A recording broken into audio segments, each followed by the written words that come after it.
Hi friends, Akkineni Nagarjuna నటించిన latest movie నా సామిరంగ. ఈ చిత్రంలో అల్లరి నరేష్ అలాగే రాజ్ తరుణ్ కూడా నటించారు.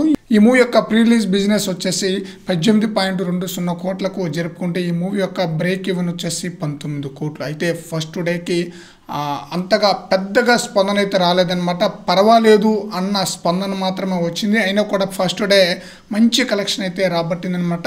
ఏరియా వైజ్గా చూస్తే నైజాంలో 1.18 కోట్లు, సీడెడ్లో 85 లక్షలు, ఉత్తరాంధ్రలో 50 లక్షలు, ఈస్ట్లో 80 లక్షలు, వెస్ట్లో 30 లక్షలు, గుంటూరులో 46 లక్షలు, కృష్ణాలో 23 లక్షలు, నెల్లూరులో 18 లక్షలు, Karnataka plus rest of India వచ్చేసి 20 లక్షలు, ఓవర్సీస్లో 20 లక్షలు. టోటల్గా ఫస్ట్ డే వచ్చేసి 4.70 కోట్ల షేర్ కలెక్షన్, 7.80 కోట్ల గ్రాస్ కలెక్షన్ అయితే రాబట్టిందనమాట. ఫస్ట్ డే ఓపెనింగ్స్ అదిరిపోయిందని చెప్పాలి. ఇక సెకండ్ డే ఎంతవరకు కలెక్షన్స్ వచ్చే అవకాశం ఉంది అంటే సెకండ్ డే కూడా ఫస్ట్ డే మాదిరిగానే కలెక్షన్ రాబట్టే అవకాశం అయితే ఉంది. అందువలన ఈ చిత్రం సెకండ్ డే వచ్చేసి 15 కోట్ల గ్రాస్ కలెక్షన్ రాబట్టే అవకాశం అయితే ఉంది. మరి చూడాలి లాంగ్ రన్లో ఈ మూవీ ఏ స్థాయిలో కలెక్షన్స్ వసూలు చేస్తుంది అనేది. అయితే దీన్ని బట్టి చూస్తే అతి త్వరలో ఈ మూవీ బ్రేక్ ఈవెన్ అయ్యే ఛాన్స్ అయితే ఉందన్నమాట.